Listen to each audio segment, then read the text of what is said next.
క్రైస్తవులుగా మనం చాలా వింటా ఉన్నాం, ఎప్పుడు పోస్ట్ పోనే. ప్రార్థన వెంటనే చేయాలని ఉండదు, బైబిల్ వెంటనే చదవాలని ఉండదు, చర్చికి వెంటనే పోవాలని ఉండదు, అన్నీ లేటే. కానీ ఆ అన్యురాలికి ఇంత గొప్ప దేవుడా, నేను వెంటనే వెళ్ళాలనుకుంది. బైబిల్ చెప్తుంది ఆమె విని వెంటనే, అంటే ఆమెకున్నటువంటి ఆ గొప్ప మనస్సు చూడండి, ఇంత మంచి దేవుడు.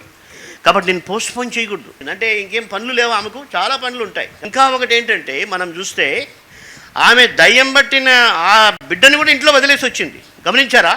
అంటే ఆమెకు ఒక్కటి తెలుసు, యేసు ప్రభు దగ్గరికి నేను వెళితే ఆయన నా బిడ్డను బాగు చేస్తాడు. బైబిల్ ఫౌండేషన్ అనౌన్స్ చేసిన 70 వాక్యాలను కంఠాపాఠం చేయండి, వాట్సాప్లో చెప్పండి, బహుమానం పొందండి. సేవకులకు 5,000 రూపాయలు, విశ్వాసులకు 1,000 రూపాయలు బహుమానంగా ఇవ్వబడుతుంది. ఆ యొక్క 70 వాక్యాలు కంఠాపాఠం చేసిన వారికి. దేవుడు మీకు కృప అనుగ్రహించునుగాక.